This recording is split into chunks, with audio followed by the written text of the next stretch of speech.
Hello, and welcome to another episode of Leader Generation brought to you by Mod Op. I'm your host, Tessa Burg. Today's topic is wildly interesting. I think we as B2B marketers have not spent enough time finding out what operators, contractors, dealer networks, and brokers really need from our brands and from our marketing. Today, we're going to talk to Mark Wilson from Fire and Ice Heating and Cooling, and he is doing the marketing at a trade company directly to the consumers our brands wish to influence. This conversation is going to cover what Mark does as a marketing manager at Fire and Ice Heating and Cooling, as well as what has benefited his company the most from the brands, including how he uses the media library and their brand partnerships and brand activations that support their local presence. Thank you, Mark, so much for being our guest. I'm excited to dive in. Yeah, absolutely. Happy to be here, and thanks for having me. Yeah. So we met at MyCon, which is put on by Marketing Artificial Intelligence Institute. And something that really caught my attention is when you were talking about the fact that Fire and Ice does content marketing, digital marketing successfully to reach customers. So I want to dive into that because I think the assumption is that if you're sort of a local business, you just need to rank in Google or just be on Angie's list. And that's the extent of the marketing. Tell us a little bit about what your approach is. Right. So your initial assumption isn't necessarily wrong in terms of what the historical approach has been within HVAC and a lot of service industries. It's not that there aren't digitally savvy companies, but at the same time, I think a lot of those standard strategies have been the norm, and there are many who don't go too far outside of that. So one of the things that is a differentiator for us is the fact that we leverage our content marketing so much. Now, content marketing is, you can't tell Google, I want to only rank in these areas. You can generate content to help with that. But a lot of times, robust inbound strategy and content marketing strategy is a national strategy, and it happens to work locally for us as well. So there is national traffic that we get for people who aren't going to be customers for us, but it also manifests as local traffic and local leads and eventually revenue for people that are finding us through the same way. Because it is a little bit more of a broad strategy, it is supplemented with, we do still have paid efforts. The idea is that our website is our best lead generator, and so the majority of our focus is on that content side. But by the same token, we have to fill in some of those gaps with the paid side, where we do see a lack, whether that's a lack in a particular market or customer base, or a lot of times it's seasonal, just because HVAC is such a seasonal industry. And so there'll be times of the year where we have to supplement our content marketing efforts with many of the other digital channels that people are very familiar with. And how does that compare to your competitors? Like, are a lot of heating and cooling companies really focusing on inbound like you are, or what other marketing tactics are they using, and what's the level of success they're having there? I think there's probably some understanding of inbound principles on the surface level, but the dedication to it and the execution is wildly different. You'll find a lot of websites that have blogs, but very few that generate consistent traffic, and that's because they're not digging deep into how to actually be successful with some of those strategies and some of those efforts. Or, for example, instead of having like an in-house writer working with subject matter experts regularly, they're outsourcing to a third party who's going to write something coherent and usable, but it's not necessarily going to be deep value adding content, just because they're not as absorbed in the industry. So that, I think, is a differentiator for us, which isn't to say you can't use outside vendors for some industries and for some content, which we still do on occasion. But I think that's really the difference. So it's not that there isn't an understanding, it's a level of, it's a difference of how much you're committing to that strategy to keep growing website growth, website traffic, and leads that you generate from that. Yeah, I think that's a good point. You're the marketer at the service company, so you are closest to that customer. But how do you identify what topics are most important? I see, a lot of trade companies sort of struggle with like, what should they be writing on their blog? And, what topics target people and engage them in a way where one, I am getting local traffic, and two, I'm getting people who are likely to buy. How do you determine that content calendar, that topic mix? Yeah, that's a good question. There isn't one answer. There's no silver bullet to here's what people are looking for. Um, the there are of course tools that you can use to find like search volume for topics within your industry and what your company does, and prioritize from there. The issue there is that it's not always going to be high buyer intent, and it might just be informational. There might be some other purpose to that search, even if it has a lot of volume. The the easiest thing I would say, and one of the first things that we did when we started this strategy, and when I got brought on board to start our content marketing efforts and start to build a team around that, is we just went to the people who are in the company who are talking to customers.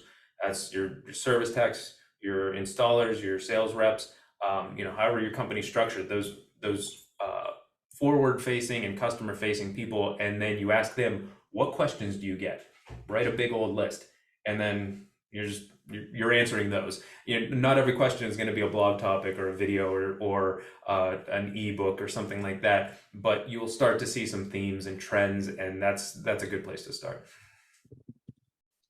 I like that combination of, you're using some digital tools, but you're not working in isolation. You're talking to the people who are on the ground and trying to track, how customers' issues or perceptions are changing, and then produce an answer for that.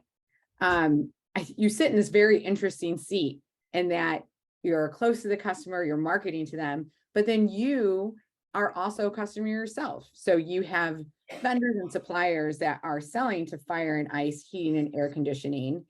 And, what type of support are you getting from them to fuel your own marketing efforts?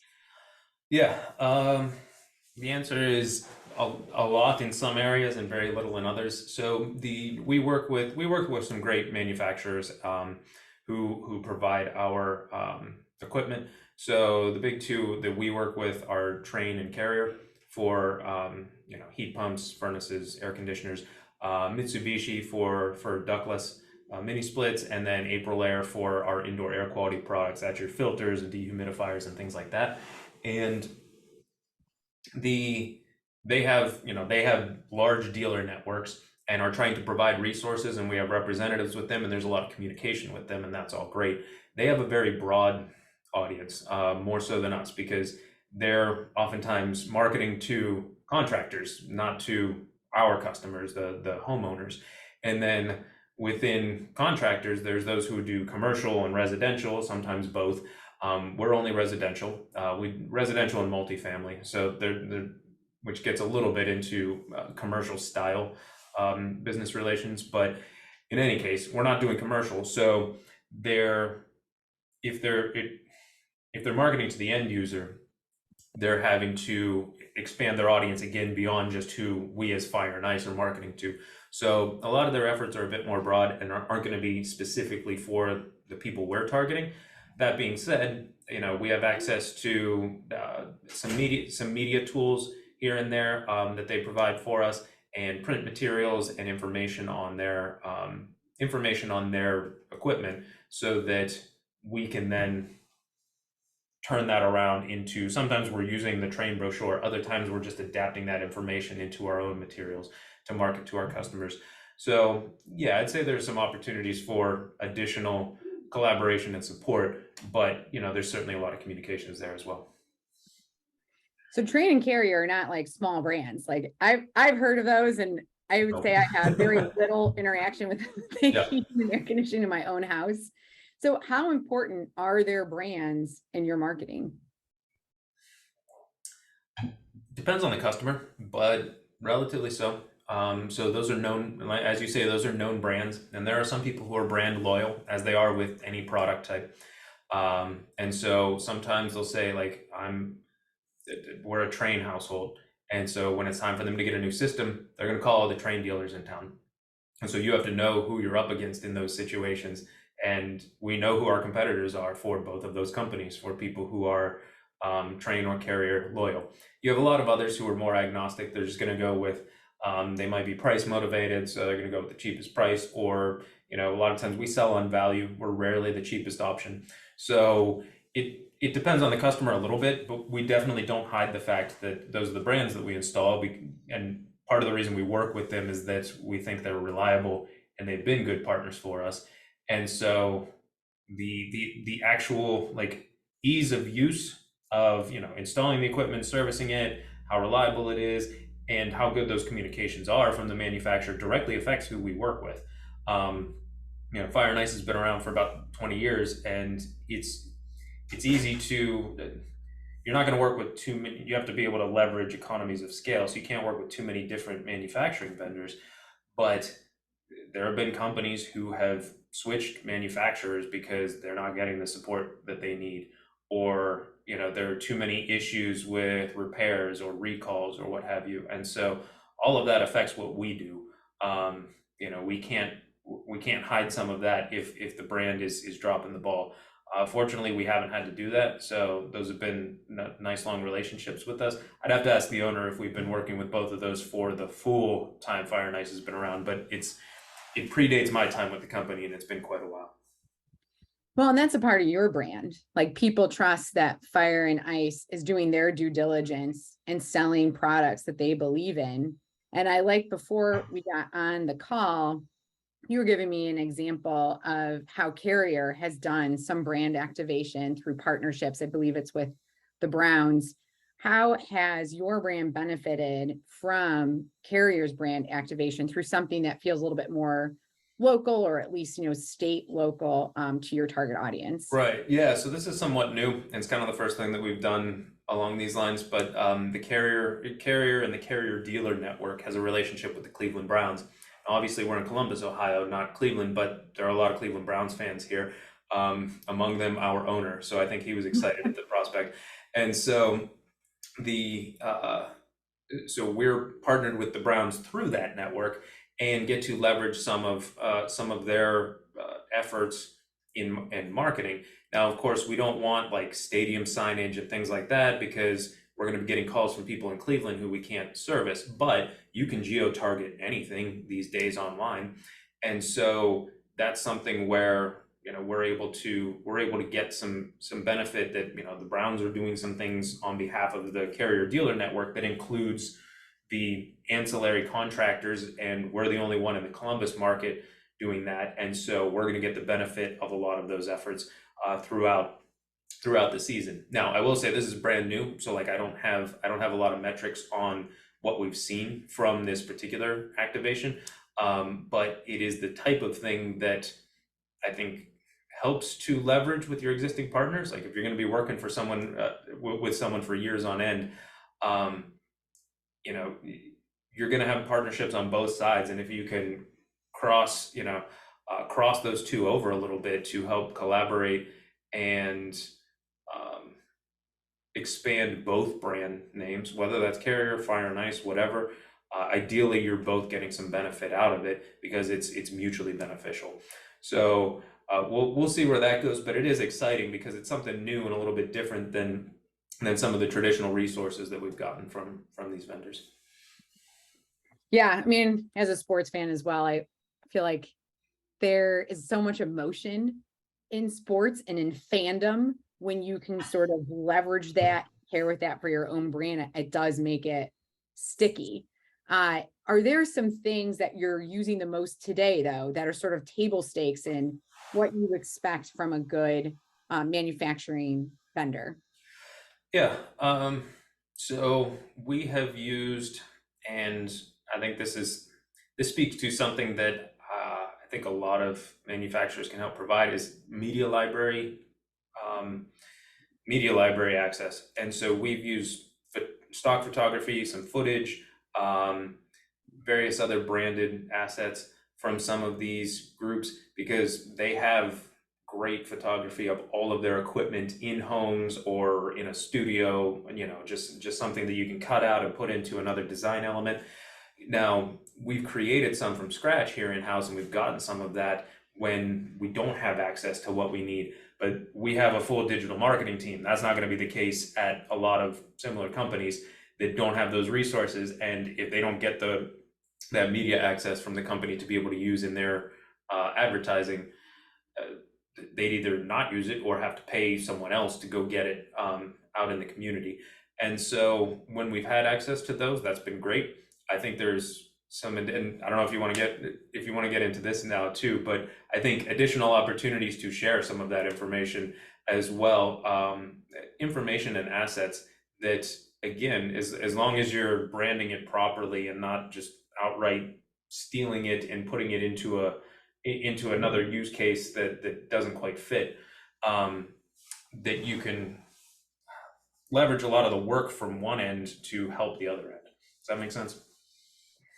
No, I think it totally makes sense. I mean, as large brands, they're investing a lot in research, they're investing a lot in data. I mean, even the type of broad marketing that you were talking about before, they're influencing the people you're directly selling to. Is Right. there anything in that you think would be valuable to have a little bit more visibility or access that could help power your marketing to sell, more carrier, more train, more product? Yeah, it's a good question, and there might be manufacturer side ideas that I'm not thinking of, but they have to have or could have access to data on customer profiles and likely buyers that is at a scale that any individual company is not going to have access to through their own data. And so we have a decent idea of who our customer is, who our customer profile is, but that doesn't change too much between products. So what's the difference between, like, what's the customer base for a ductless mini split versus traditional home HVAC system? I don't have great answers for that, but I bet that data exists out there and could be shared to help build audience profiles for things like, what if you're doing ads on Google or social media, or even just doing different designs with your like TV ads or something as simple as a billboard. That could inform the types of things that make it into those channels. I mentioned the media library access. At one point, we actually sort of redesigned, we made some social ads that were basically, we recreated Mitsubishi ductless ads because I liked them. Like, I thought they did a nice job, and I said, let's do this and make it our own. And what's stopping companies or manufacturers from saying, here are some ads that have done well for us, here are all the assets you need for it, brand it properly so that it's for your business as well, and it isn't identical to what else is coming out there or what we're coming out with, but here's a package that you can use to sell our product. I know for a fact that they have their digital teams putting some of these things together. I have the luxury of being able to, talk to our designer and come up with ideas on our own and do that. But some other companies have to pay a third-party vendor or, figure it out in-house with people who aren't experts on this. And so just increased sharing, like, hey, here are all the materials we're coming out with. Here are the modular elements that you can take and mix and match to make your own in your own advertising efforts. And that, to me, feels like it would help everyone involved. So if it's Train creating a modular advertising package to send out to dealers, then they're all coming up with their own spins on it, but they're using branded materials that Train has already prepped. That sort of thing is, frankly, it's probably going to help companies that aren't like Fire and Ice more so than companies like us. But at the same time, we'd probably leverage some of that too, because that's time that we could be spending on other things in-house. You hit on something that just sparked an idea, but it's this concept of sharing. Like, have you ever talked to or worked with any other Train distributors or trade businesses and gotten ideas like, what are they doing? Like, I said, exchange ever taken place? That would be a little bit more, that might be more of a question for our upper leadership, like GM and owner. My guess is probably not. only because it's a little bit of a copycat industry, and so we're not sharing too many trade secrets uh, among peers. Like, I respect our competitors, but we're not always sharing ideas with them. So Yeah, there could be. Yeah, see, that gets tricky. So I suppose that, like, if you have large dealer networks and you're not talking with people in your own market, that would be a little bit different. So right. then there you probably have, yeah, there you probably have a much different point. By the same token, some of our content marketing is so national that if somebody else started to do what we do, and then it might eat into our local revenue. So I honestly don't think that would be the case. I think there's room enough for a lot of people to do some of this, but um, yeah, that would be interesting. I haven't given that too much thought, but there's probably more opportunity for that in ways that aren't gonna overlap with direct competitors. So, Yeah, it popped my head because, in the agency world, we also have an association. It's called the Agency Management Institute. And, marketing companies, we all compete against each other, especially on the local level. But what they do is pair you with owners who are not in your competitive set and not in your location. So yeah, then that way you can exchange some ideas without being like, oh my gosh, you're going to steal our customers. And we met at an artificial intelligence marketing conference, and it feels like, at that brand level, if they can see that data where there isn't overlap, those connections could be made for better support. But yeah, yeah, that makes sense. And I will say, like, for example, we don't have a set schedule, but like once a quarter, there's a plumbing company out in California that I meet with their marketing manager, and they do a lot of content marketing, and we use some of the same systems since we're both in service industries, yeah, and so it we do an exchange of ideas there, and that's been beneficial and interesting to get that different perspective. That's far enough removed from what we do that there hasn't been any fear of sharing industry secrets or anything like that. So yeah, I think finding where there's enough overlap in approaches where you can share ideas and find actionable takeaways, but also where you're not going to then take that and use it to compete with the person who gave you the idea. Finding that Venn diagram overlap yeah, is important, because yeah, I've enjoyed those I've enjoyed those meetings and have had some ideas coming out of that, and I'm sure I can't speak for them, but I know that they've gotten some ideas from us as well, so it's been good. yeah.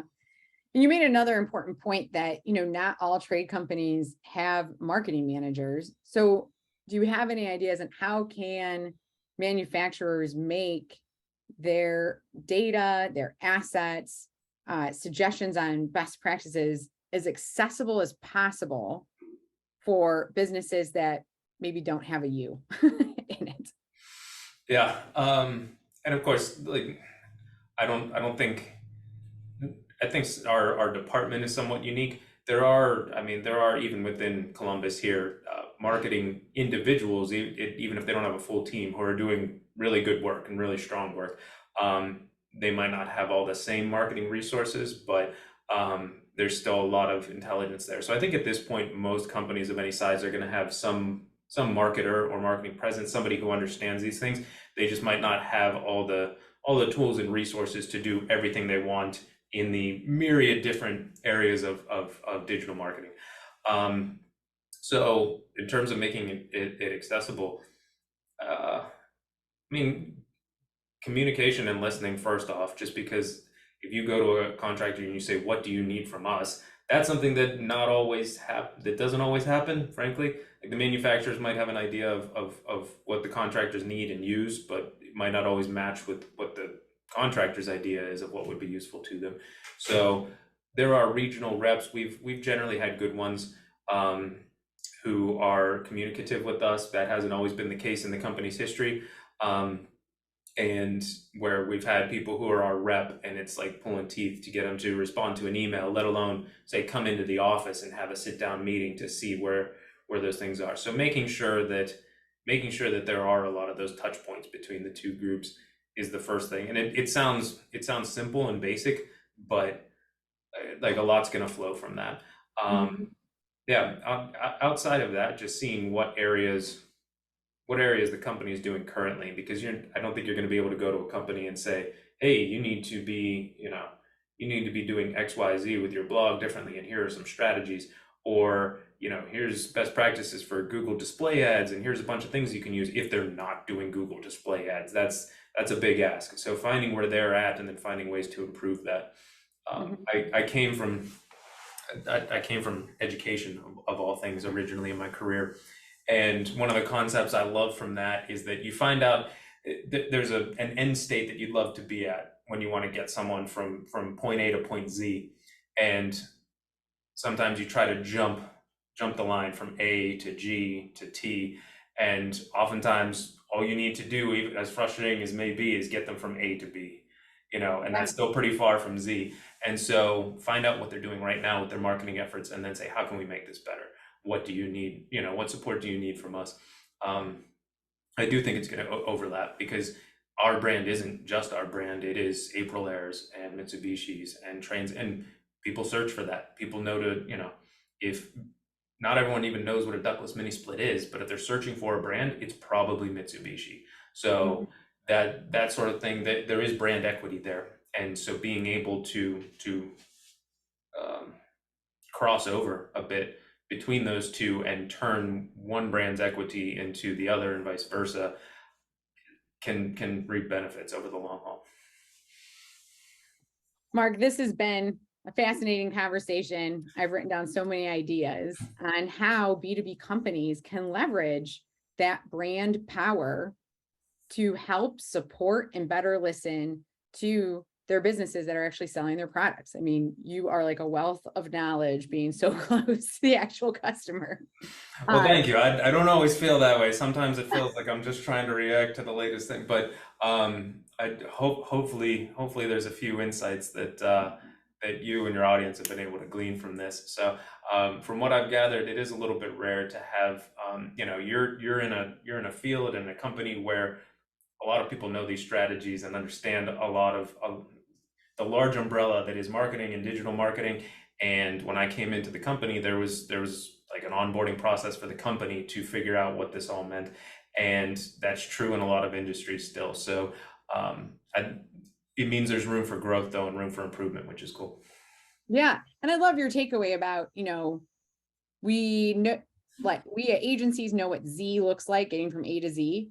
But for a lot of companies, and even for brands who want to start out and better supporting their contractors and dealer networks, what does A to B look like? Where are your contractors and dealer networks at right now? And maybe don't jump all the way to Z, because we know the brands have very sophisticated marketing. Yes. Um, so I love that analogy. Your background and education is serving you well. Hopefully so. So here and there. Yeah. Thank you so much for being our guest today. If the listeners have questions, how can they reach you? Sure. So probably the easiest is just via email. It's pretty, our URL is indoortemp.com, and my email is just mark@indoortemp.com. So I'm always happy to chat with people in whether it's HVAC, because I've learned so much there since I've come into the company, and service industries in general, or marketing, which is always fascinating. Like all of this stuff is just fascinating to me, and the number of amazing things people are doing and ways they're pushing the envelope.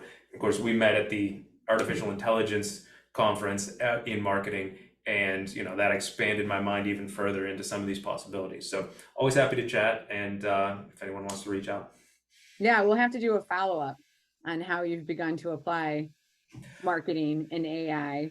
Yeah, we're just starting the Your research process there with a lot of those. I think there's a lot of potential, both quick, easy wins, and also sort of like the large scale, long term things where we can mold what we do with our efforts and really, really fine tune them. So it's exciting to me, and yeah, we'll be getting much more into that. I've got my first interview with one of the vendors that I talked to at the AICon next week. So from there, I think it's just going to snowball. So. Thank you, Mark, for being our guest. I think we've given B2B marketers and B2B brand marketers a lot to think about. I love your point about going beyond the technical specs and beyond the technical materials for their contractors and dealer networks, and really starting to create those connections with what can their brands do to help you reach consumers? What data and insights and materials do they have that can really start to elevate those that actually sell their products? Great conversation. Thanks so much for being with us.